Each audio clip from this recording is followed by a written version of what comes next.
tushaona kwamba maarifatu alamat dam alhayd ni wajibu. Kujifundisha alama za damu ya hedhi ni jambo la wajibu kwa mwanamke, kwa kila mwanamke wa Kiislamu. Ni fardhun ala nisa, ni jambo la faradhi kwa wanawake wote. Kwa sababu gani? Almar'a tahtaju ilayhi, mwanamke anahitajia azijue hukumu hizo katika nini? Ibada zake, swala, funga, tahara, tawaf. Kwa sababu haisihi ibada ya mwanamke illa bimaarifati, paka atambue hizo ahkam za haid.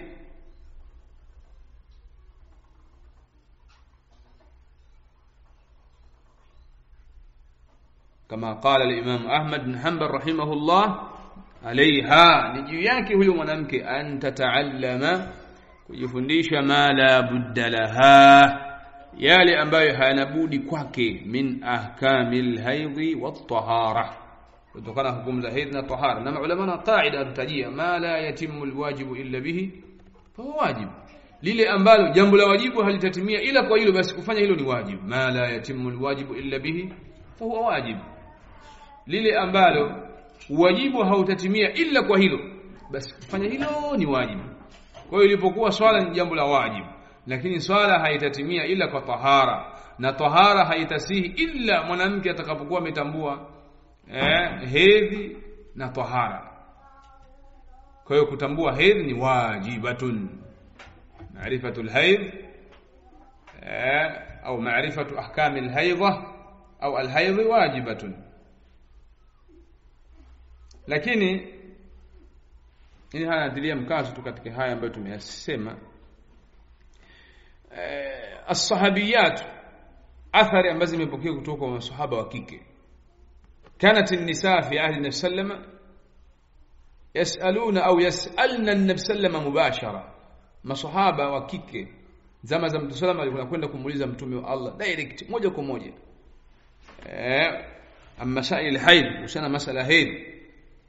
Walam yamna'hunna alhaya min talab alilm, na wala haikuwazuilia wao haya kujifundisha nini?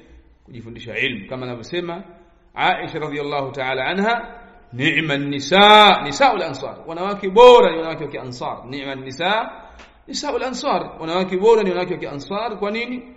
Lam yamna'hunna alhaya, haikuwazuilia wao haya walionayo, an yatafaqqahna fi ad-din, kujifundisha wao kuhusiana na dini ya Allah subhanahu wa ta'ala. Lam yamna'hunna alhaya, haikuwazuilia wao haya, an yatafaqqahna fi ad-din. Namalizia ndugu yangu, nakuja an yatafaqqahna fi ad-din, kujifundisha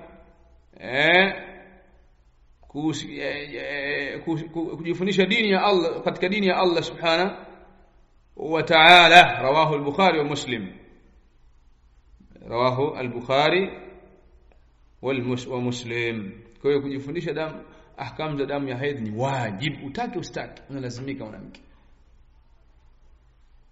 Na ndio maana tukimaliza hii risala inshallah tutatafuta risala ambayo ni khassa, ambayo inazungumzia masuala ya damu ya haidh, ili tuyafahamu haya masala bidikka, kwa undani kabisa. Nasallallahu alaihi wasallam.